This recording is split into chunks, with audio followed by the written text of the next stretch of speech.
start. And that makes sense. But then when you said what you said, I was like, okay. But she just seemed to be so oblivious the whole time. I was like, it's almost like it just didn't make any sense, like the whole thing, because we saw with our own eyes what happened last week.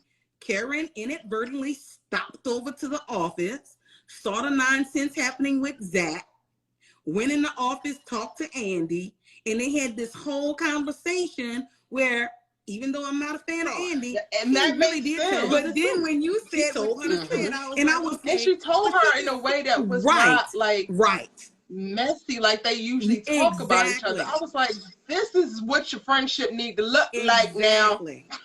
Exactly. I was actually happy with her in that moment because I felt like she was trying to be helpful without being a hindrance to her in that moment. And it didn't feel like she was being her usual self-absorbed self, as we know Andi to be. It really did appear in that moment that she was generally concerned about Karen, as she was continuing to go on about this.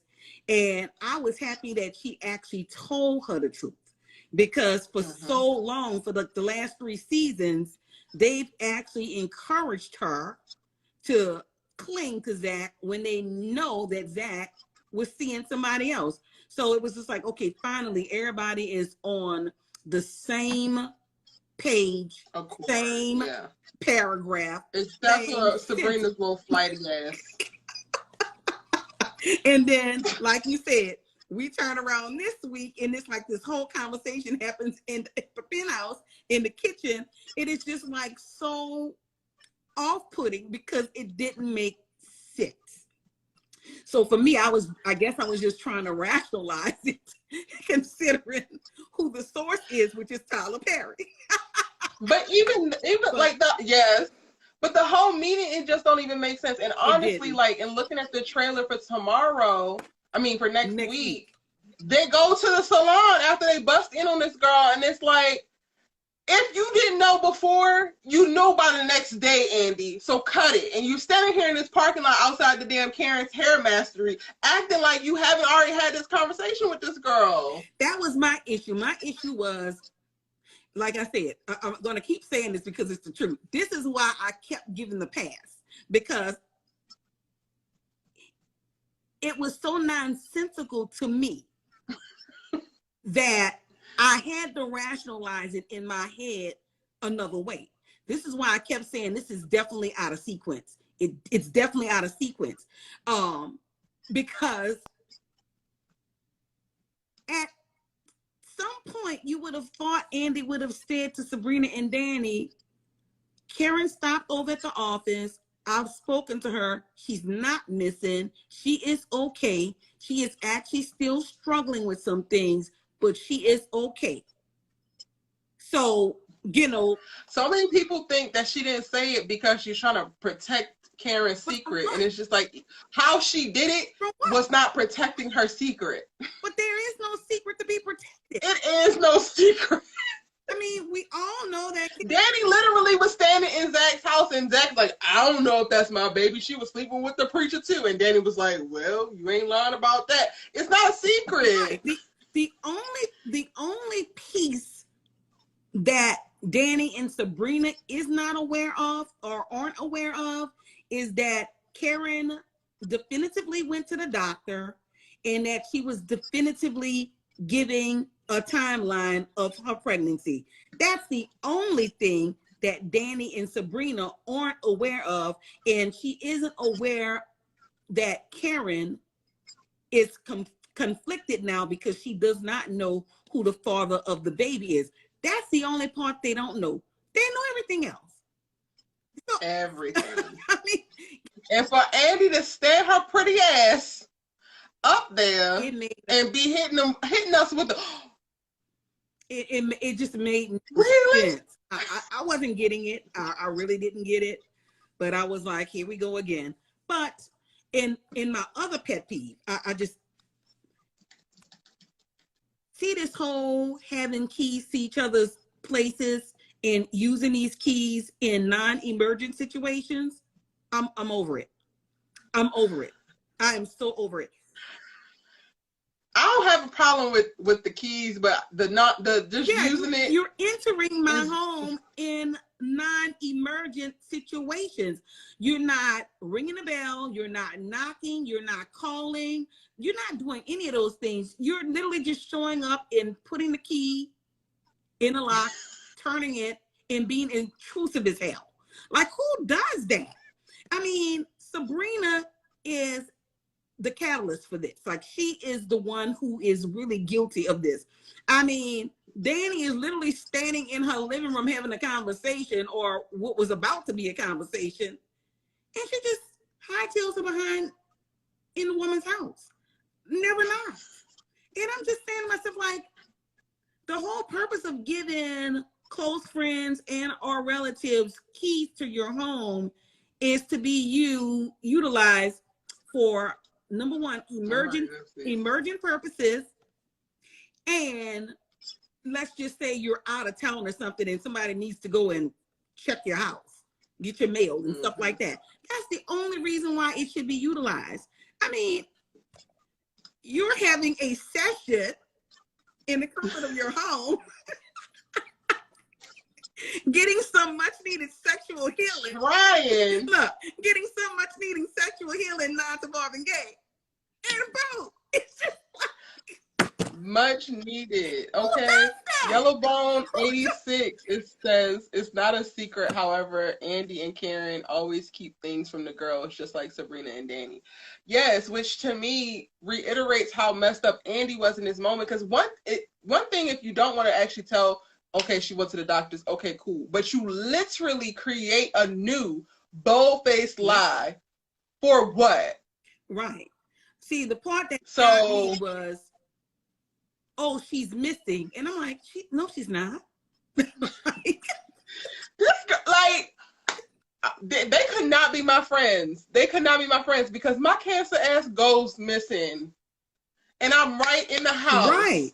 Like this, watching something. See, the problem that I had with the whole situation was immediately, like when Sabrina said, oh, I've been trying to contact Karen all day and she's missing.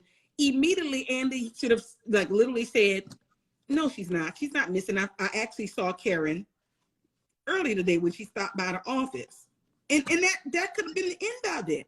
But she goes along on this ride of non-sensory foolishness. And I'm just sitting there like, this is not, it just didn't make sense. At all. Look, but I will say this, to get off of them real quick, get off of that scene real quick, what I did laugh about was, I literally clapped when Fuego, I call him Fuego. When Fuego handled Danni in the manner that he did, I was like,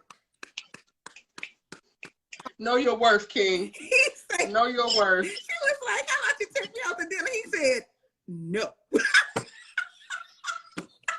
You can cook a home-cooked meal. You can cook me a home-cooked meal and we can talk about it then. I said, good for you. Good for you. Hello. You know what's sad about that whole situation? What's sad about that situation is, and when I say sad, I'm not even talking about from Fuego's position in this. I'm speaking more about Danni's position from this situation. Okay. This guy genuinely likes her. like he is not like even really interested in like using her or anything like that. He made it clear from the onset that he was really feeling her when they were both fluffy in college. And it had not... Hello! You know, I don't use that other F word. I say fluffy because, you know, I'm a little fluff myself. And ain't nothing wrong with it, okay? And so, I love it. So, I mean, so this is not somebody who just kind of like came along, who she met like, you know, he's not a random. He's not a random. He's not somebody that came along who she met in the streets, who was just trying to have relations with her. It was the complete opposite of that. And the way Danni treats not only FEUGO, but the way she treats these men, it's just beyond to me. I look at Danni, and the first thing I think is, how about you flip that mirror and take a real strong look at yourself? Because it's not really what's wrong with the other people, it's really what's wrong with her. And she has not been willing to really take a look at that. She can be critical of Preston, she can be critical of FEUGO. I mean, the judgment of it all for me is what really gets me. Like the fact that she has... You cannot get past the fact that he's a stripper, but you hate your job, smoke weed every day, have no ambitions at all, and are willing at any point to find a man, take him home, and sleep with him. I mean, the judgment of it all, it's just so... And no shame, because sexual liberation, girl, do your thing. If you want to sleep with a new man every night, do your thing. But, like, who are you to judge, honey? I mean, and she has really, I think more than anybody, she has really been the most judgmental of FEUGO. And my problem with that is, not only did this man go to college with you guys, know you guys, and literally finish college, got an education.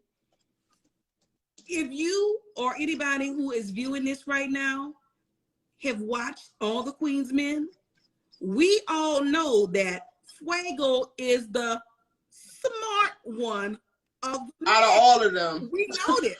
Like, we know that FEUGO is the one that's ambitious of the group, and he is the one who's always telling his cohorts that, hey, when they're teasing him, like when they kind of like, you know, poke and tease him because he got other stuff going on, he's the one who's always telling them, hey, we can't do this forever. Like, you gotta have something to fall back on. So that's why I'm in school, and that's why I'm doing this. And they laugh at him.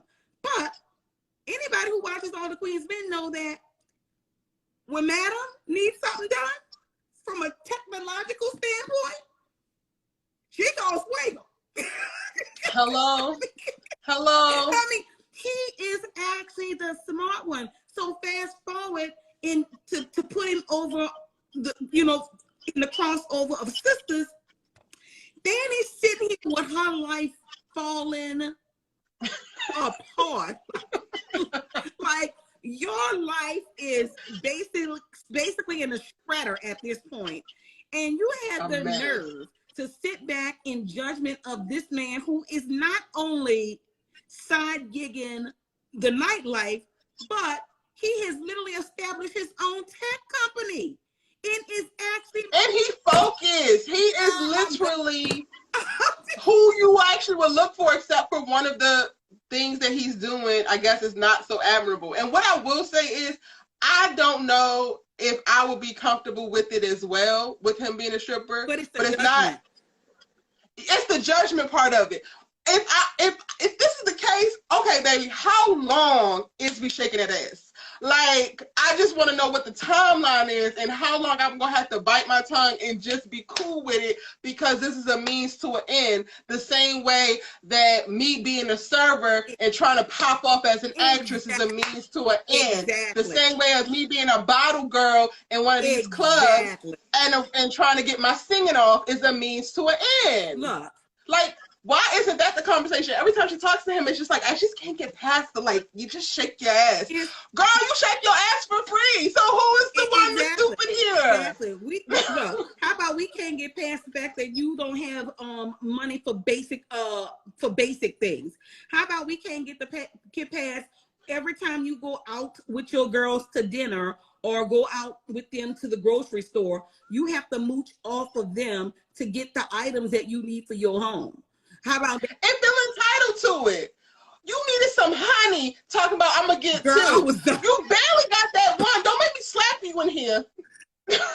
I'm like, Tyler, we're in season 4. Can't we evolve Danni's character to the point in season 4 or 5 where she actually have her own money and can buy her own things. She can purchase herself dinner. She can go to the grocery store and purchase whatever items that she needs without. And if she's not, then have her shut the hell up. Exactly. Because that's the dichotomy for me in reference to Danny's character. I love her character from the jump, but she took a very steep drop very quickly in episode 1. Like, I understood her resentment of her friends talking about her, but then I was like, also, girl, you also are loading the gun because you're doing all of these things. You've given them reasons to talk about. Then when she did the whole thing of like perpetrating the fraud of like, oh, I slept with Zach, knowing that this is the love of Karen's wife at that point in time, I was just like, girl, you ain't my friend, and we're gonna throw hands, because if it was me, okay, cool. That was not. But like, Danny has her moments where she has all this wise, sage advice, and she's the real one, and everybody get behind it. Meanwhile, her life is falling apart, and there's no self accountability or self awareness either. So I can't personally fully take on the good stuff that you're putting out there, because you're also doing so much self destructive shit that it's just like, girl, it's kind of equaling it out, and you're dipping into the negative, honey. Let me tell you something. With the exception of Karen, the disease Andi, Danny, and Sabrina suffers from severely is their inability to collectively take responsibility and accountability for the crap that they do. That's just real. Like, they just don't. Like Danny, she's standing in judgment of FEUGO, and then it's all this stuff that's going on with she and Preston, and it's just like, girl, you're not exactly the paragon of virtue here. I mean, like, it's just too much. But I will say that I appreciated this. Even though Andi was being on the low shady, she was being on the low shady. I'm glad that in her doing so, it did come out that FEUGO didn't just choose the nightlight because he just wanted to choose this. He graduated from college. Nobody would hire him, so he had to support himself. Unlike Danny, he wasn't around here mooching off friends, and need I say more? So he did that until he could get his business off the ground. I was like, okay, you was being shady for sure, Andi, but I'm glad that came out, because we really didn't know that even on the other end, all the Queen's men, we really didn't know that little piece. We knew how he ended up there. Yeah, we knew that he had ambition and that he was trying to get his tech company started off, but we didn't really know how he ended up doing that.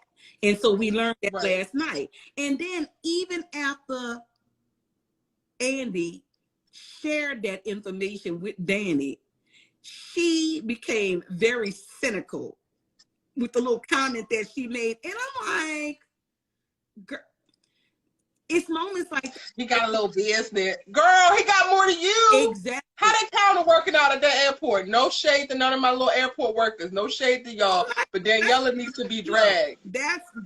There's nothing wrong with that job, with those jobs. I mean, it's only something wrong with it if your ass really don't want to be doing it. And you're miserable. But like you said, and then you want to come and try to shit on everybody else doing what the hell they want to do with their life while you're doing what you feel like you have to do. Exactly.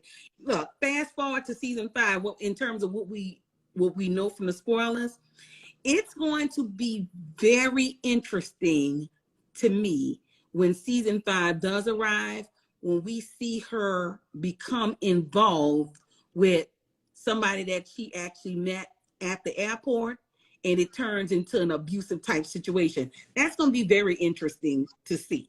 It's going to be very interesting to see how she handles that, because, because she is so judgmental, and because she always has this great advice, as you stated, for everybody else, and never like taking that stuff and using it for herself, it's going to be very interesting to see how she maneuvers when this situation occurs.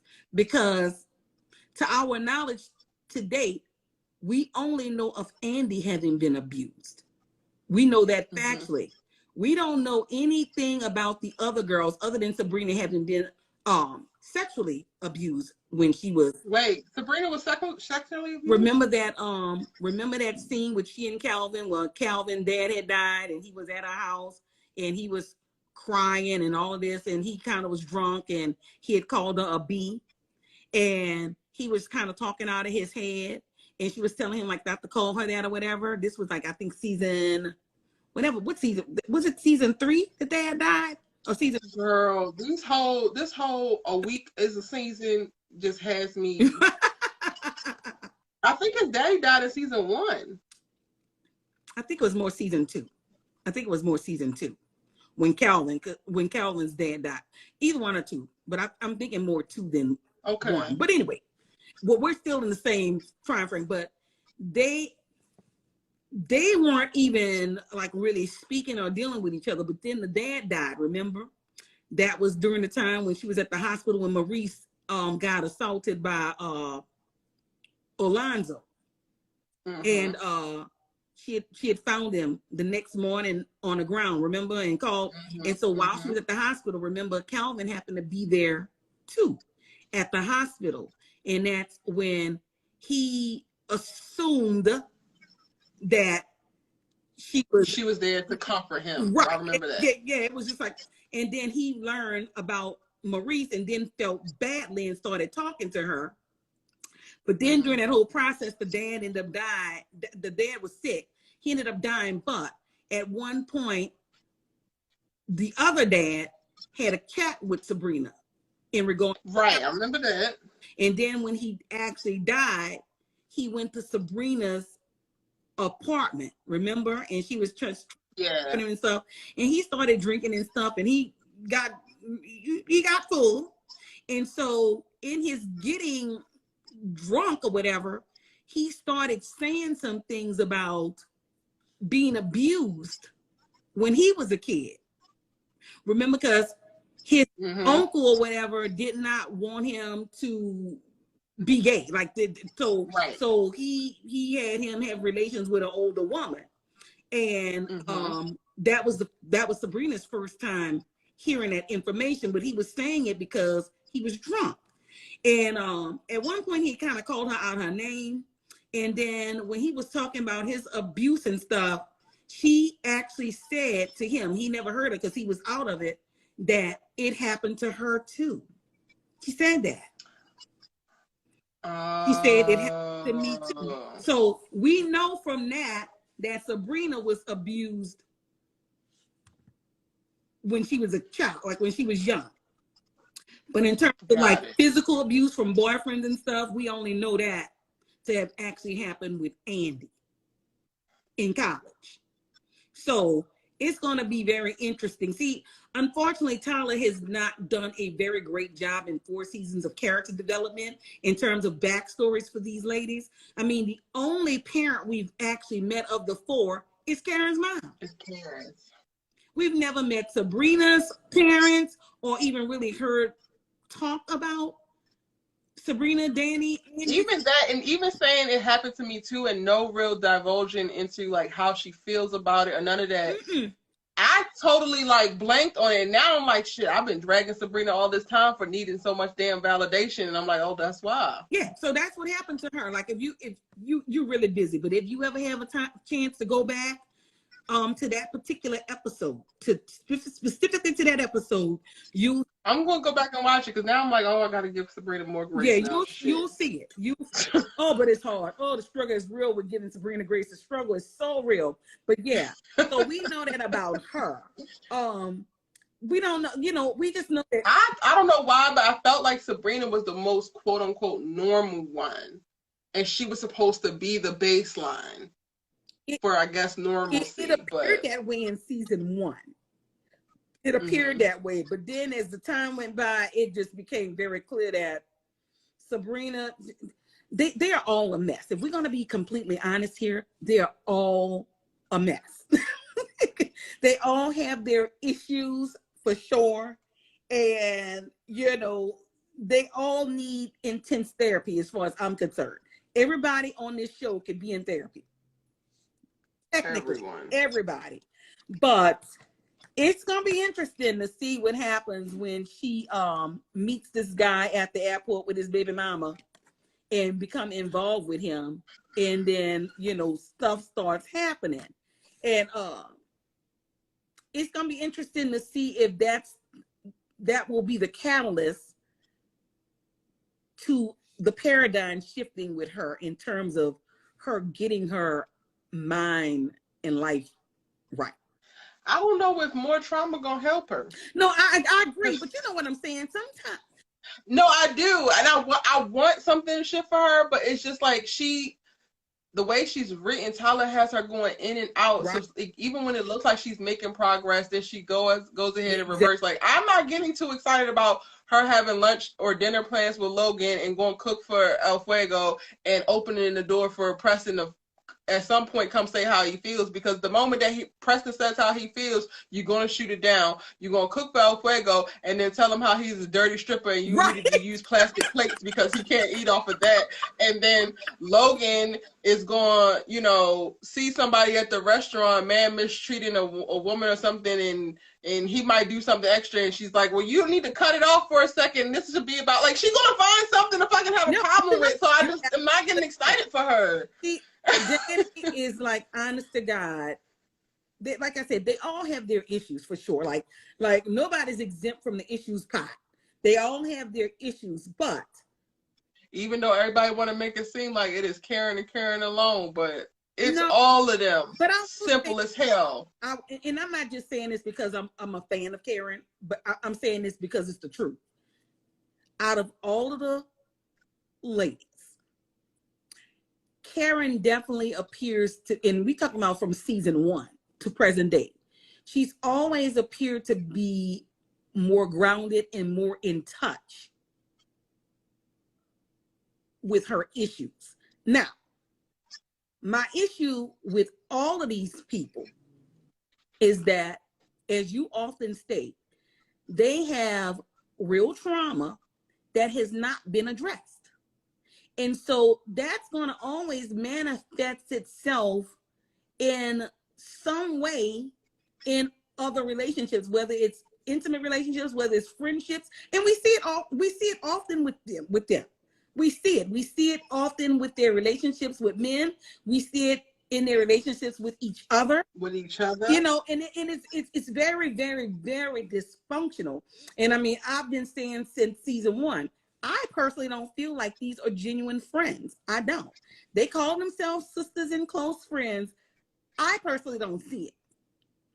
Mm-hmm. They choose when they want to be sisters. It's not congruent. It's not, they're just not a solid bunch. They could never be I could be friends with Karen for sure. Me too. Karen is ride or die. Like, she is what I always refer to since season 1. She is the true blue of the group. She is really true blue. She is that person when she's down with you, she's down with you regardless. Right around. And down with you don't look like kissing your ass and telling you yes to every goofy ass thing that you want to do. Right. It just don't. Because, baby, I'm going to ride with you, but when you about to ride your ass off a cliff, we're going to be approaching. We're approaching. All right, this is where I head out, bitch, because if you're going over by yourself. Like, people were so upset when she left the wedding. I was like, I would have left too, because I would have freaking Jesus stomped out of that wedding. When I tell you I would have cranked that soldier boy out of that wedding. Are you kidding me? Honestly, it was a very emotional moment for her, but she did the right thing, because the thing is, okay, if this is supposed to be your wedding day, which is supposed to be about happiness and joy, I don't want to dampen it for you. So I'm going to remove myself from this situation. I'm going to remove myself from the equation, because first of all, I don't condone what's happening, because I know that you were involved with an abusive jackass. And so I know that this is not going to end well, and I just can't stomach seeing you further do this to yourself. So I'm gonna exit stage left and bid you adieu. So and so everybody had something to say about that, but I'm just like, No, I would have done the same thing because to me, my staying in support of it is like I'm okay with it. And if I'm not okay with it, so I can't stay here and make you think that I'm okay with this because I'm not. So I didn't blame her for leaving. For all I know, I stay here, be a witness to this goofy ass wedding, and then tomorrow I'm coming to scrape your ass up off of the sidewalk because he done flipped you off the top of a damn parking garage like he did his other wedding. You know what's what was so interesting about that situation was at that time, at that moment that was happening, Sabrina and Danni wasn't made aware. They weren't privy to what had happened when Aaron and Karen had to go and rescue her behind because Gary had squeezed her to that damn near. They didn't even know that piece of information, and Karen never shared it, remember? So while they're sitting there judging her, talking about, oh, Karen, you shouldn't leave, I'm saying to myself, y'all don't even begin to know what Karen has actually bared witness to. Like, I'm like, and Fatima, I know that you towing this damn I'm your assistant line, and I want you to believe that I support you down and all this other kind of stuff, but you have had to pull out a gun to get like it was the most ludicrous thing. And I'm saying to myself, if you guys knew that Gary literally squeezed her to the point that she became unconscious, I don't think you guys would be standing in judgment of Karen exiting door stage left. I don't think you would be. But at that time, they had no idea about that. To this day, none of them know. Like, to this day, none of the girls know about the beatdown in the garage. They don't know that. But you do know that he had your ass walking the Green Mile in some random rural area and having all your stuff stick. Right. Like, it's like you don't know 1 or 2 or 3 of the 30 things, but there's still 27 of them. Exactly. So from that perspective, I was like, okay. She started chit-chatting it up with Fatima and started sharing things with Fatima because she knew if she shared them with the girls, they would be on her, remember? So that's why Karen, Danni, and Sabrina don't know about the situation that happened in that garage. Then on the flip side, when Fatima was standing in support of her at that mock ridiculous wedding that Gary conjured up, I'm saying to myself, Fatima, these girls have been knowing each other since college. You don't even begin to know the abuse and stuff that they bear witness to for, where Andi's concerned. So you need not be saying you're supporting anything because you don't know the history here. In history, people, if anybody's listening, history does matter. It matters. It matters. It matters. And one thing about history, if you forget it, you will repeat it. That's just the truth. That is just the truth. So, Andi walks around here like all, footloose and fancy free, like she doesn't have a care in the world, like these things have not impacted her life or affected her life. But the reality is they have. And she continues to dip her toe in, dangerous waters. And it's just not going to end well. Like this little cat and mouse game that she's playing with Gary right now, this will not end well. Mark my words. It's not going to end well. Look, what I found hilarious, and you're going to find it funny too, and we're going to get off this thing. But what I found hilarious was when Fatima had the bat and she was tearing everything up at Hayden's house. When she left, Hayden looks, Gary looks at Hayden, he goes, she's certifiable. And yet you keep doing her. And you still keep doing her. Wait, this is what I found so funny about that line coming from Gary. I said, one certifiable person to the next. It takes one to know one.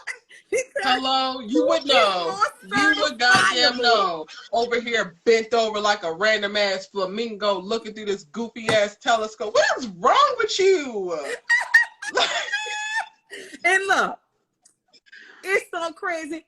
when I saw the preview for next week, I said, I hope Andi and Rob, and I'm not a fan of Robbins, honestly, but I'll take him for now over Gary, because Gary works some of her. I will take him for now too.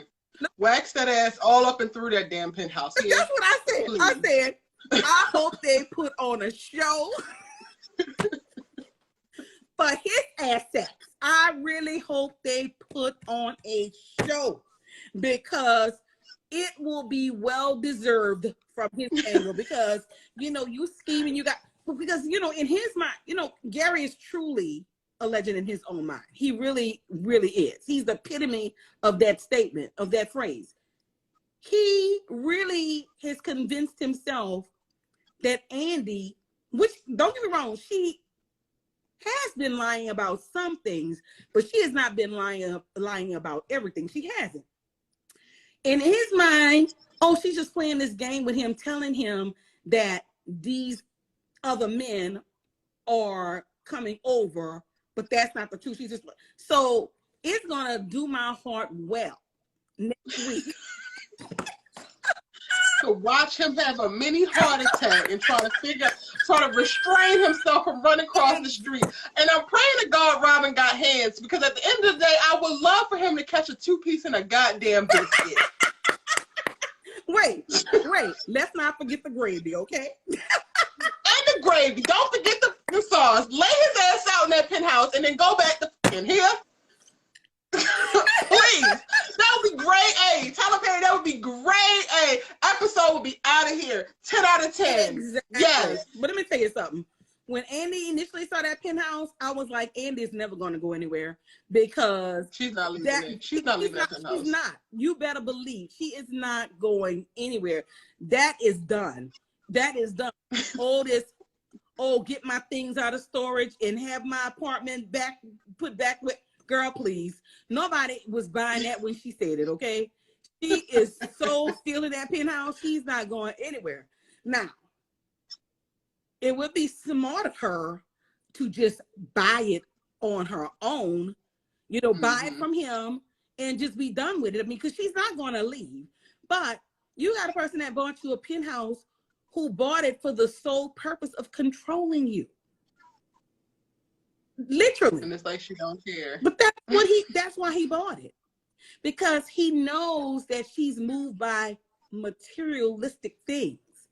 And so he bought her the ultimate gift in an effort to control her. And she is just... And we ain't seen it yet, but she's still driving that damn car. I know she is. Yes. And it's just so ridiculous. It's just like, okay, Andi, you may be successful in terms of career, but your life is also in a shredder, just like Danni. It's in a shredder. In a shredder. You keep pressing the on button. Goofy. Look, even with Karen's being like kind of, you know, just all over the place with her emotions and hormones and all that, she is still more together than Andi, Danni, and Sabrina put together. I'm sorry, she is. And that's saying a lot, because we know Karen has been a hot mess. A hot ass honest mess, and I cannot blame her, honestly. If not for nothing, Karen is the one who grounds the whole damn show in reality for me. It's very true. It's real. Like, if I would have slept with my ex and then slept with the new guy within the same week and got pregnant. 2 days, girl.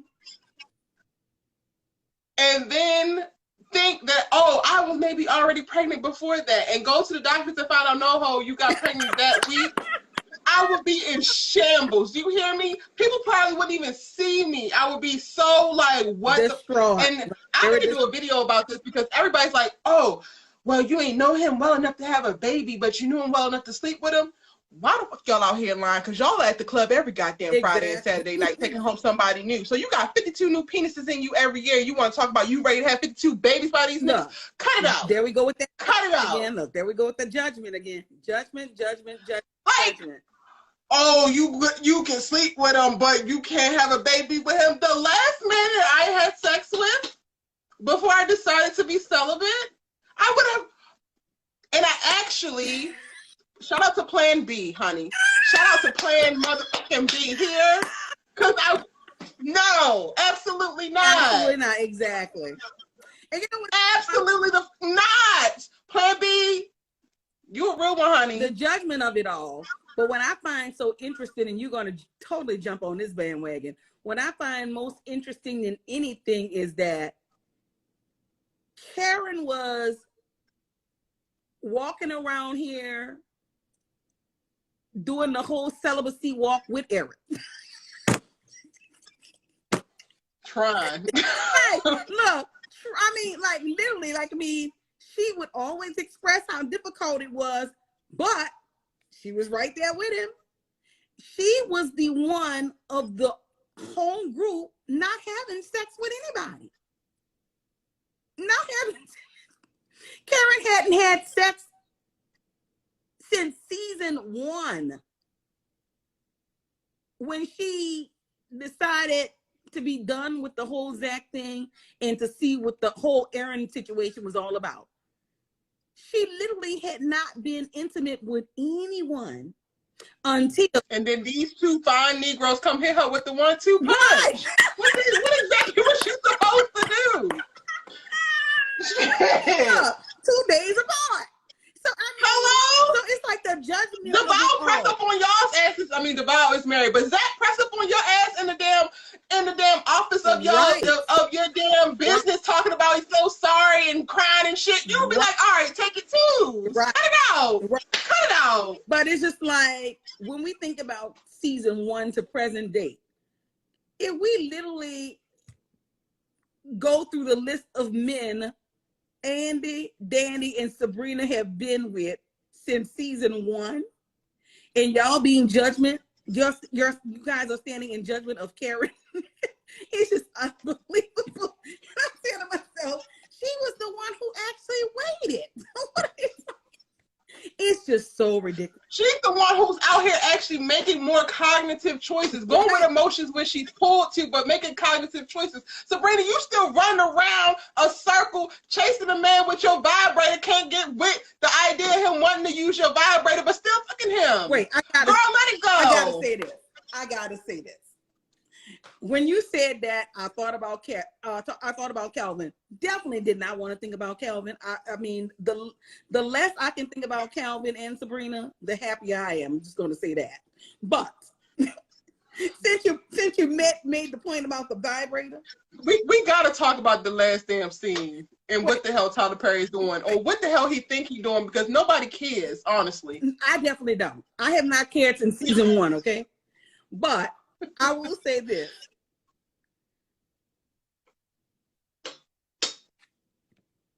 If you claim that you are not gay, and you've been trying to convince the viewers of this fact since season 1, you know, you're metrosexual, we get that. But you've been trying to convince viewers since season 1 that you're not gay. But why is it that you're always involved in gayish type things? Why is it that you're always involved in gayish type behaviors? It's like Tamar told her sister Trina, I'm going way back, when the Braxton Family Values first came on TV, the reality show. I used to watch it. I'm going way back because, you know, it was on and then it went off and it came back. So I'm going way back to when it initially came on. Trina and Tamar were having a conversation about fellatio. Wink, wink. You get it? Let's keep it clean. They were like literally in a boutique. They were like literally in a boutique having this conversation. It was a store, some type of a store. And Tamar was confronting Trina about engaging in that behavior, that activity. And so Trina says to Tamar, so what are you saying? Are you saying I'm a hoe? And Tamar's response was, no, I'm not saying you're a hoe, but what I am saying is You're engaging in some whole-like activities.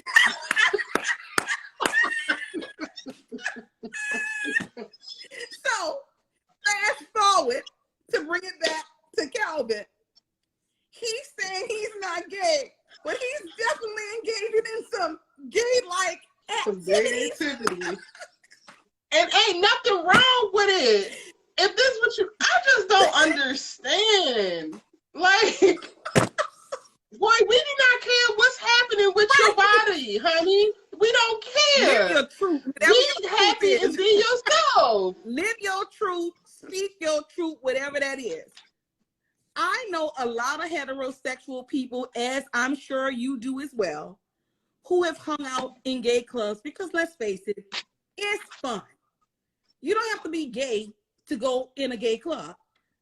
But I don't know no damn body who's heterosexual that hangs out in a gay club as much as Calvin does to say he's not gay.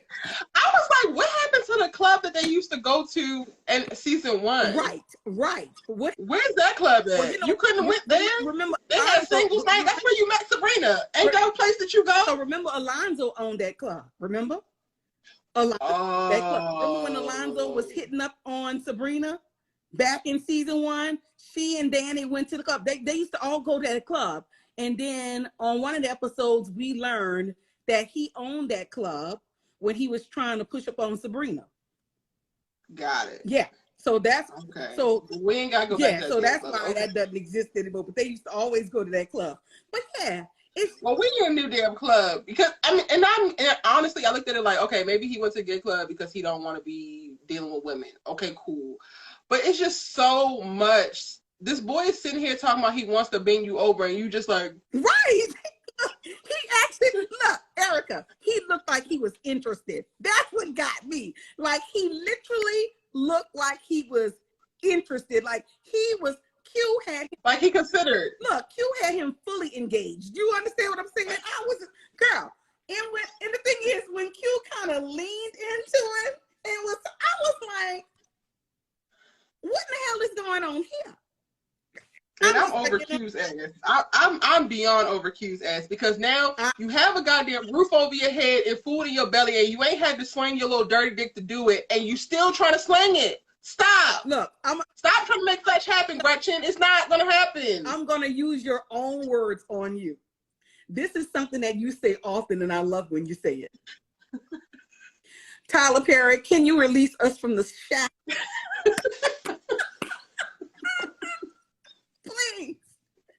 Please. Because that's what it feels like. It's just bondage. Storyline. It's like it's so bondage-like. Exactly. It's like nobody wants to see it. Like, we barely want to see Q. I mean, I can do it with Maurice, but we barely want to see Q and Calvin on screen, period. Can you just release us? This storyline is so tired. It's so tired because he's been kind of like hinting at this since season 1. Is he or isn't he? Is he like is he in denial about his sexuality? We're sick of it. Like, we are sick of it. We don't care. If he in the closet, his ass will stay there until he good and ready. He not done yet. And you know what else I'm sick of? I'm sick of this whole Maurice constantly pushing Sabrina up to have to have conversations with Calvin. For what? Calvin and Sabrina have never been in a relationship, ever. They have messed a situationship at best. They've messed around, but they've never actually been in no more than Karen and Aaron. They've never actually formally been. Well, no, when I say that, I mean, if we want to get formal, Karen and Aaron. I feel like Karen and Aaron were much more like in a defined place than Calvin and Sabrina were. Right. I'm just using it when I say loosely. I do mean loose, girl. I do mean loose. Let me clarify. I'm just.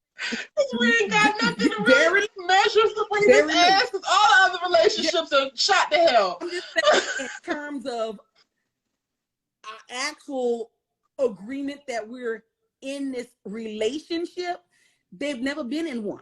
she and Calvin have just like messed around with each other. And that's been so few. Her and Calvin got stuck at the place that Fatima and Zach started, right, that Aaron and Karen started. Right. Yep. They got stuck there. But the thing is, Sabrina couldn't get past her hangups with what he liked. And so I'm like, why are we continuing along this path? Because whatever your hangups are, you're not going to get over that overnight. And so let's just move on. He's just not for you, and that's okay. You're not for him. He's not for you. Everybody move on. Why is Tyler continuing to drag this out? It makes no sense to me. But I agree with you. In terms of Karen and Aaron, they have always moved like two people that were in a relationship. And it almost make you feel like you almost have to remind yourself that they're not, because they've always moved in that manner. They've always kind of moved like that. I don't know about yourself, but I miss the Karen and Aaron before Tyler started chipping away at her character. I used to love their scenes. Last night really reminded me of season 1 and 2, Aaron and Karen. It really, really did. When they had that moment, I was like, oh, this is the Aaron. It was so sweet. It was really, really sweet, but that was definitely season 1, 2, Aaron and Karen. Mm-hmm. It especially Aaron. That was so him. You know, I've noticed that Tyler is messing with his character too. And I don't like it. You know, I don't like it. I mean, what he has done to Karen's character has just, honest to God, if I could get on a flight and go to Atlanta and find him, I would. It's just. I'm not mad at it. No, look. I'm gonna talk like the old people talk. Now, look, she's rounding the corner now, but before I wasn't mad at it then either, though. Girl, look, honestly. But I also have hit a Negro over the head with a Grey Goose bottle because he had me stuck. I have also Super Saiyan kicked the Negro while he was sitting and I was standing because he had me stuck. Erica, I'm so sorry you don't live in New Orleans anymore because we could hang so good. How? In New Orleans, when I was in college, I almost got my ass beat by a linebacker trying to defend my friend in an abusive relationship. So I don't have a problem with Karen's story because Erica has been carrying with the shits. And delusional at some point because it's real. And honestly, you don't really, for some people, you don't really even learn some of the lessons that come out of it until you go through things like that. There's so many people who are stumbling through life ignorant to a lot of things because they're, one, not dealing with their crap, or too afraid to live full out and make mistakes. I'm not mad at.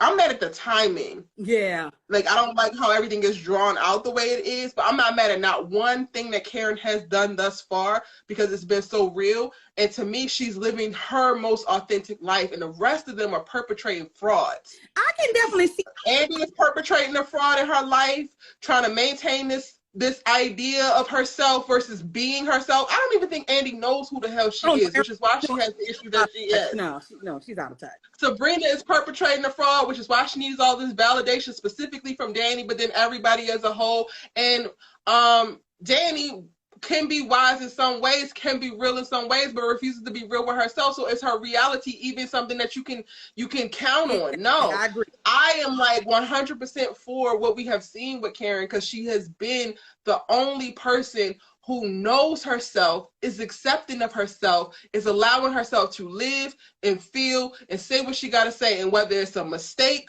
right, wrong, or indifferent, she's going to do it and she's going to move forward. The rest of you hoes is marching in place.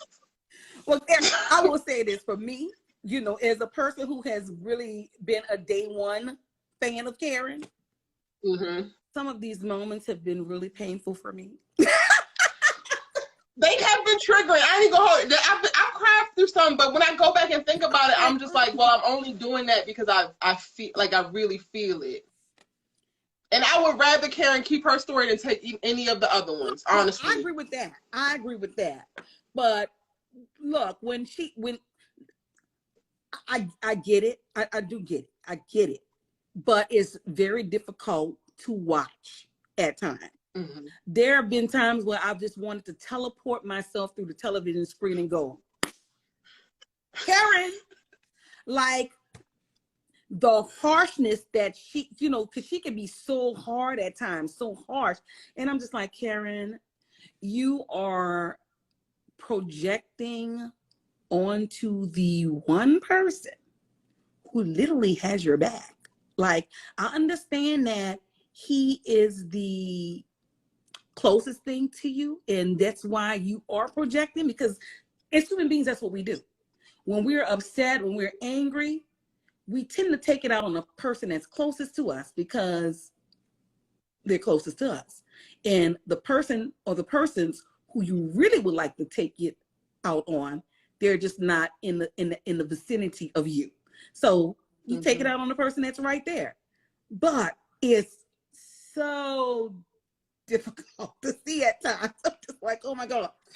What? Okay, so even speaking to that, because I was like going through a moment where I was like really struggling with a lot of people's criticism of Karen. And one of the things I struggle with, people are like, Karen hasn't changed a bit. She's been the exact same mean girl this whole entire time. And I went back and I was looking for specific scenes. Even her harshness, even her slick tongue has been tamed a lot. No, I agree. A hell of a lot. She is biting her tongue so much now. Like, even when I go back to 3 episodes ago and we're sitting in that damn doctor's office and Aaron is pushing this thing on her, and she's just like, okay, you know what? Whatever you want. That was not Karen in season 1. No. Karen's like, I'm not doing it. I don't give what you said, and I just tell your bald-headed ass I wasn't doing it. Like, that was Karen. But to piggyback slightly off of what you're saying, I actually, believe it or not, I credit Aaron with that, because Aaron was such a pivotal influence in her life when she was trying to make that transition of ending things with Zach. And, you know, towards the end of season 1, especially season 2, they were always together. And people thought it was boring, but I never thought it was boring, because I used to like really listen at the conversations. They used to really talk, like talk. And that's what I used to love most about them.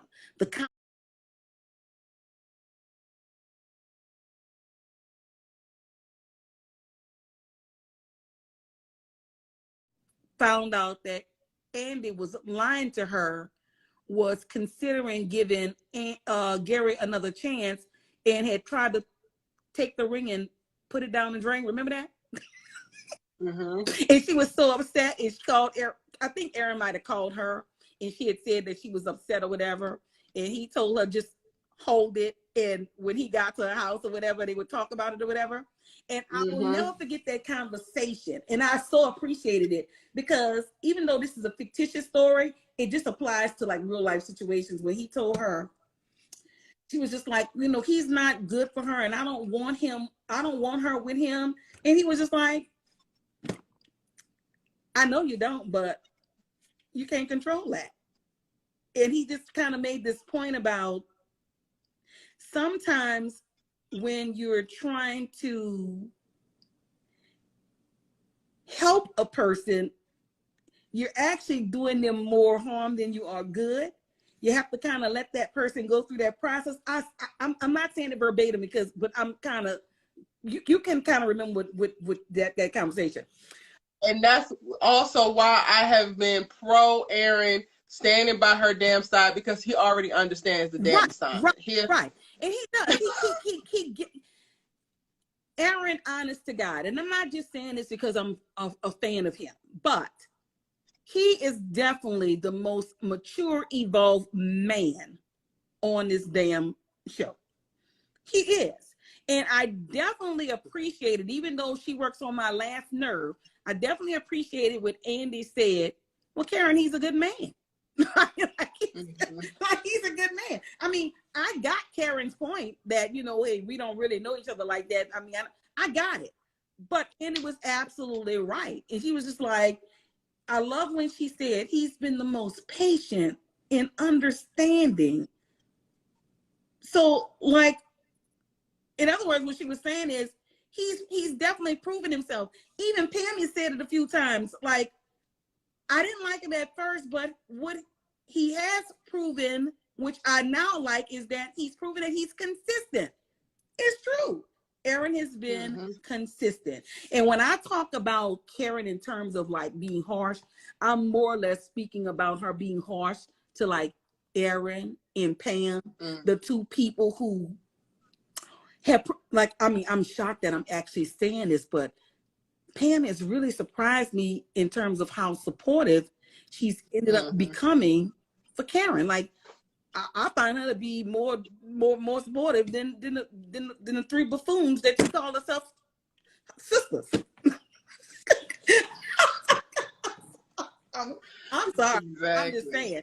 So, I mean, for me, you know, Pam is going to always be Pam, but she has stepped up. She's definitely stepped up in terms of really being. I'm hoping that she's at the salon to open up, because when Frick, Frack, and Fro walk their asses up to hair to Karen's hair mastery, I'm gonna need Pam to be there. Keep your head on the swivel, honey, because if they get to talking out their neck, be like, oh, you ain't gonna be able to stress my boss and our baby. The door. Exactly. What did it for me is when she had that conversation with Zach after the pregnancy test, and he basically told her, I'm out. I holler. Lord, I'm so conflicted about that. Basically, that's what he said to her. And she kind of just sat in the seat and just started crying. And Pam just came and just comforted her. That made me emotional. I had a moment. I was just like, oh. You know, because, I mean, and, you know, Pam had some moments. But in that moment, she really stepped up. And she was like comforting her. And she's like, Karen, I promise I won't. And I really believed her. I really believe that was really authentic and genuine when she said, I will not say anything. And to this day, she has not. She has not said anything. So I definitely appreciate Aaron and Pam in this moment. Yeah. And so I just have issues when she projects her discontentment off on them specifically, because I'm just like, girl. Well, for Pam, I feel like the only time that has happened is most recently. Yeah, when every other time, like when Pam, you doing a lot, honey. You I should fire your ass because you ain't doing shit around here. Girl, when he came back from the doctor's office and she lit it to Pam, I was like, Karen. But honestly, that was everything that she could not say to Aaron, because she didn't even give Aaron that. Like, she was standoffish, but she didn't say anything disrespectful to Aaron. And I guess why I don't have a problem with it is because we also are getting a Karen who is apologetic and who is reflecting and is being accountable and atoning for the things that she do. When she does feel like something is too harsh, she comes back and she's like, okay. And it doesn't feel like she's doing everything the same exact way. Like, I do feel like she's really just figuring out this new version of herself. Yeah, like, I love the moment when she said, I'm pregnant. Like, she was like really processing, like, I ate it up. I was just like, it was kind of cute. It was kind of cute when she was like, and it was the first time that she actually got to do it. And I was like waiting for this for her. She had that damn meeting, that damn dressed in all black like an omen, but none of y'all hoes are actually dressed in all black for this meeting in the damn penthouse, and Fatima walking up and she's strapped and all this tension and stuff. Your girlfriend's supposed to be here and supposed to support you, and they too busy kikiing and being goofy, and you are with life, and you can't even have a moment of like, do it with your damn girls, because you got to be on guard because all of you hoes are making me the ops. See? Look, I have to give Ebony Obsidian is a very, very good actress. I mean, phenomenal. She is phenomenal, knocking it out the park. I sat there with her like, we're pregnant. We're pregnant, girl. Yes. Even in the moment that she had with, first of all, I'm gonna talk about the real people for a moment. I don't care what anybody says, but Ebony and Kevin have awesome chemistry. They do. They have really good chemistry with each other. To me, they really, really do. And what I love about them, especially like in the first couple of seasons, it's, to me, the most intimate moments are not so much the ones where people are being physical, but when people are just kind of sitting with each other and having these deep. That's the problem, though. The problem is they have beautiful, natural, quiet chemistry. They do. In a show that has glorified explosive passion. Right. You know, you make a very great point. That's it. But I don't want to take that away from them because they really do. They really, really do. And that's what I think I've appreciated. So when the show first kind of started and it was clear that Karen was very discontented in her relationship with Zach and that she was going to take this other path. Initially, I thought what Tyler was trying to show, because, you know, I think about his plays. And, you know, in the plays, there's just always these themes. So I was initially thinking, okay, this is what he's trying to do with this show. Like, there's a theme here. It's just like, okay, there's the great unknown right here. There's this guy who appears to be everything that you said that you've ever wanted in a man, yet. I'm going to give it to you and I'm going to make him trash. Yet, you still can't. That's what I was expecting. I think that's what took me so long to get on board with Aaron. Right, I know. But you know what I'm saying in terms of like, Tyler likes to play with these things. So it was just like, okay, we went from having you be in a relationship with a guy who was at best mistreating you, treating you very poorly, you know, not respecting you, not respecting the relationship. So now I'm not going to say that this guy, you know, we're not going to make him not have any issues, but he's going to be the polar opposite of what you're accustomed to. And let's see how you maneuver this. And so that's what I thought, that's the path that it appeared that we were going down, where it was like this theme of, you know, hey, you put this out in the universe. You said that you want this type of man. And we remember like in season 1 where she was having dinner with Aaron at her house and he asked her what kind of man that she wanted in her life. And she basically said she wanted a man who just basically appreciated her, who paid bills and did all this kind. Remember she said all this stuff? And it's just like, okay, girl, he's right in front of you. Like he at that point they were just getting to know each other.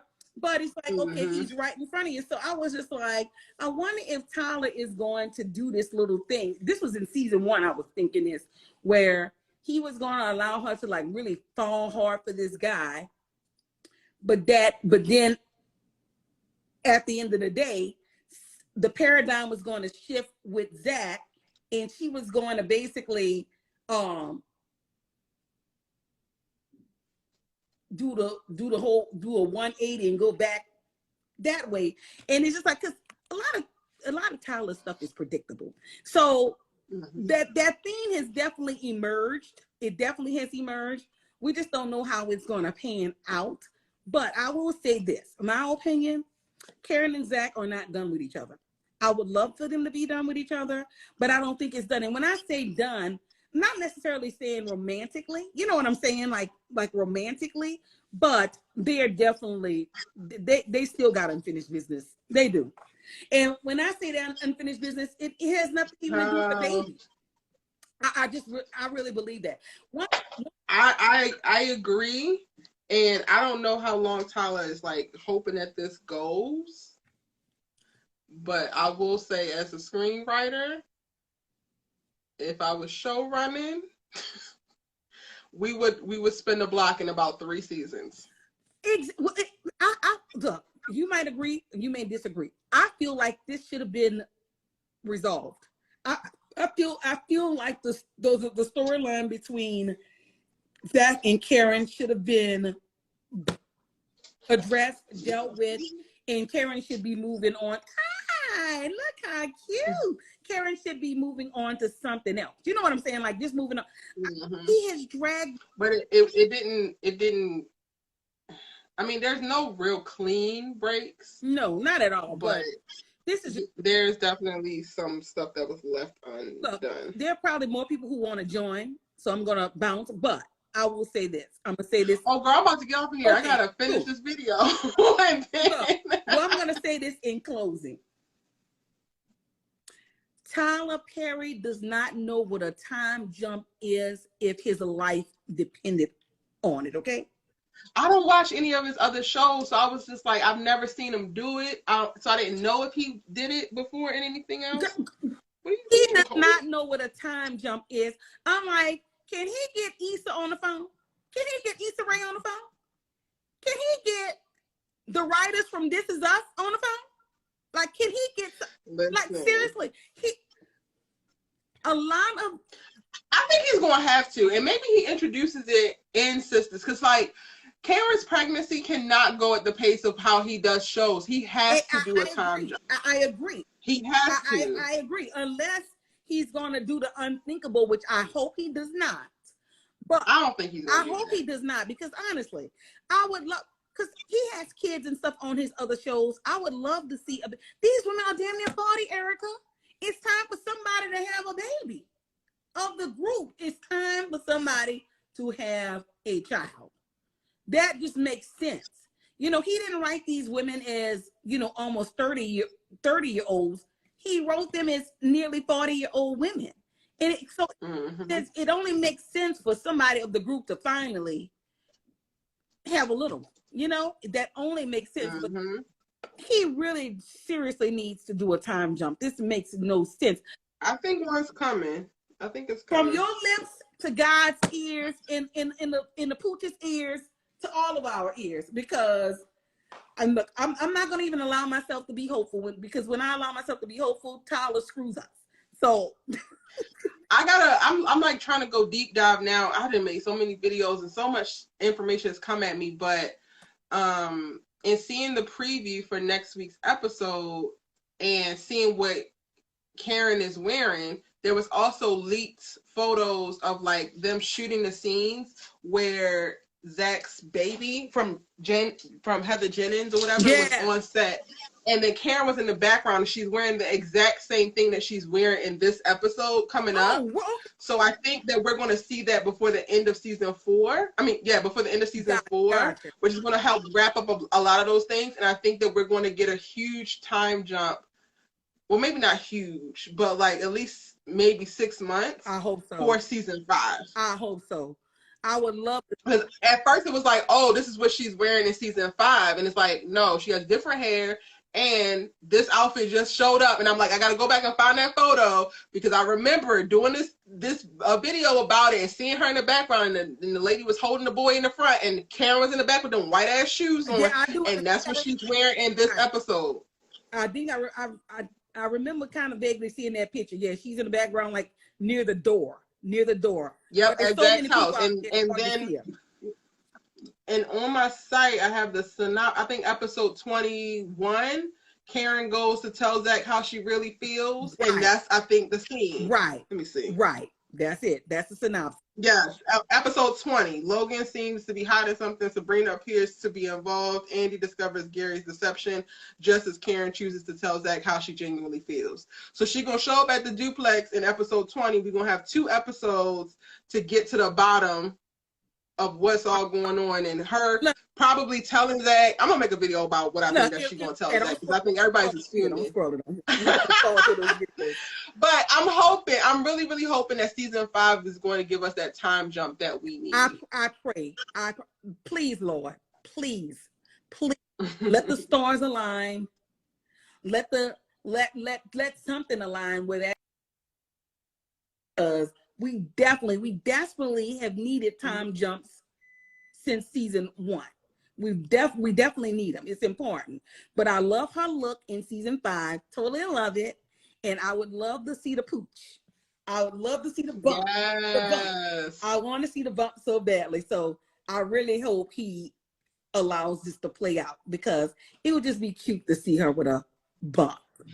And if we're about to get Zatima in the middle of season 4 and season 5, it makes sense to do a time jump so that they can keep the timeline going for Zatima to like continue to play. We just don't see these damn sisters, and then we come back. I think but honestly, I think that the Zatima season is all in one fucking week anyway. So didn't Devale just say something when they all were in Atlanta the week before last?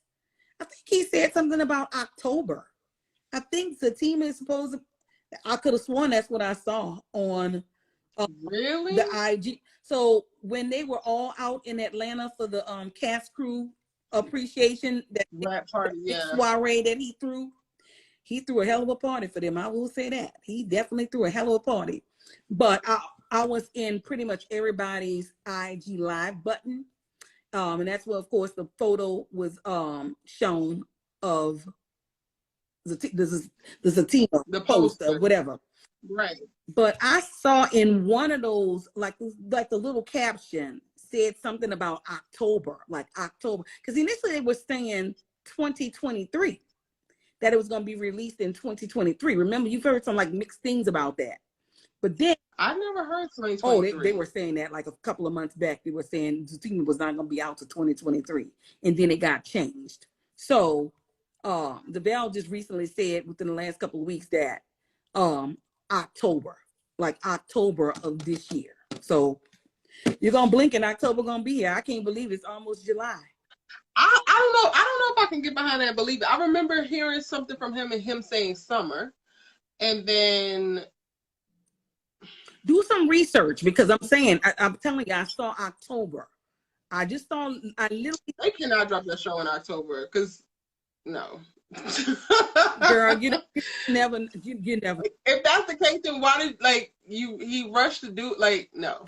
Yeah, I don't know. Look, but we'll see. We gonna go. What I'm looking forward to right now is this has nothing to do with Sisters. All the Queen's Men is going to be dropped in July 14th. I'm so looking forward to that. Did you watch it? Did you watch the first? Yeah, it was so good. I have my breakdowns on the channel for all of the episodes. Oh, great! Well, oh God, I really thoroughly enjoyed All the Queen's Men better than I thought I would. I really like it. Me too. Me too. Eva did her thing. I like the story. She's gonna always be Eva the Diva to me, because I used to watch Top Model and I remember her season. She and Yaya, I remember that very well. But I'm looking forward to that. And I also just started watching P Valley. I used to always hear about P Valley, but I never watched it. So I literally P Valley is that girl. Girl, wait, have you been watching it? Yes, okay. I'm breaking it down on the channel too. I'm behind with 2 videos that gotta come, but yes, this last episode, child, we can't go into it. But you excited for P Valley? Yeah, we're not gonna talk about P Valley, but I'm gonna leave you with this. My best line of the season so far for P Valley is when Uncle Cliff said, "I'm too much of a cat to be beat by a cat." Period. Energy. Mantra. Period. I am using that in my real life. When people have me stop, when I have myself stop, oh no. I'm too much to be beat by a kitten. That line gave me complete life. That was the best line so far to date on P Valley. That did it for me. When I tell you I laughed so hard, tears came out. And she got herself all the way together when she said, she missed that.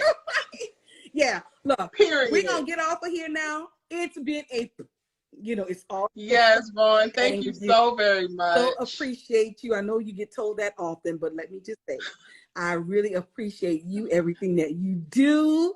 You are awesome, totally awesome. And I just appreciate how engaged you are with your people. I love that. I totally love, because look, I love y'all. I do tune into some reviewers, and there is no one more engaged than you. I will say that. It's true. It's very true. I love that. It's true. I love that. I just love that. I just love that. You're not just in comments you were like really on video and being really interactive and having real conversations. I appreciate that. Nobody's telling y'all all my damn business. But just know, nobody's doing that. Nobody's doing that. So I totally appreciate you. And look, if nobody's told you today, you're a really dope chick. Okay. Thank you. Have a beautiful rest of your day and night. You know, love and light and I'll talk to you later. Always. Mwah, mwah. Enjoy Essence. I'm like having fear of missing out right now. All my friends are in New Orleans. I'm like, why did not book the ticket? People were telling me to come this whole time. I used to go every year. I thought I was going to go this year, but when I looked at the lineup, honestly, the only people that I actually wanted to see was Janet in New Edition. And I actually have had the pleasure of seeing Janet in New Edition before. And I'm just like, okay, the whole... I typically don't do the daytime stuff a whole lot because you should though. The activations are going to be lit. The panels that they are having, it's great. I've done it in the past, but honestly, you know, you've lived here. When you live here, oh my God, it's a lot. To get, child. It is a lot. It is a lot. Start to just think about it, like the headache that it used to take for us to like literally go down there, try to find somewhere to park. I mean, honestly, now I would never do that. I would literally have somebody to drop me off at a certain point, and I would just walk because it makes no sense. It's just too much happening down there to try to literally get down there and park. It's just a lot of drama. But I've gone to the concerts like just through the years. Like every year I would go to the concerts. But when I looked at the lineup this year for the actual night concerts, uneventful. Like Janet Jackson and New Edition is really all I wanted to see. And I've seen them both before. So when you pay for the Essence experience, you really pay because there is just so many people under one roof that you would like to see, that you get to see, and it's just worth the money. I mean, you pay that same money for one artist in concert. So to get all of that in one swoop is wonderful. For many years, I was VIP, so I was literally on the first row at the stage. Oh my God, I've had so many great Essence experiences like you would not believe. The year that they was filming Girls Trip, I was watching that scene be filmed. I was there. Oh, yeah, because we were right on the front row and we could see them off to the side filming that scene. So that was kind of cool. I mean, when Mariah was here, oh my God, one of the best experiences was the Bad Boy reunion with Diddy. Oh my God, I was like first row, up close and personal. I got to see it all. So I've had some great, like Essence owes me nothing, Erica. Gotcha. Great experiences, but I'm just like, I don't want to pay that kind of money just to really see two people. You know, I'm not really interested. That's real. Yeah, so I'm not going this year, but it's going to be a big deal because, of course, it's the first Essence since the world blew up. So it'll be a big thing this year. We haven't had Essence since 2019. So. And I'm more so like I have a bunch of friends, like actor friends, producer friends who have been, hired to be on panels, and some of them were like, come down with me, and I'm just like, nah. My homegirl who's on Harlem, Shaniqua, she's, speaking on a panel. Like they have a lot of really great activations planned. Like they have a lot of dope ass conversations that they got planned. You could have extended your birthday soiree right into I know. You could have. I should have. When it first came up and people were asking me to go, I was like, no, I don't really care. And then now that we are here, I'm like, oh, I wish I could. Yeah. They say hindsight is 2020, but it's all good. It's all good. Well, girl, it is. You have a wonderful rest of your evening. I'm going to get my phone and see what I'm going to Uber to myself now. Enjoy it, honey, and I'll talk to you later. And I feel like cooking a darn thing, and I'm not. You have a great one. There you go. My mic is muted. Okay, y'all. That's it. See you in the next one. I'm going to be dropping my breakdown video, so stay tuned.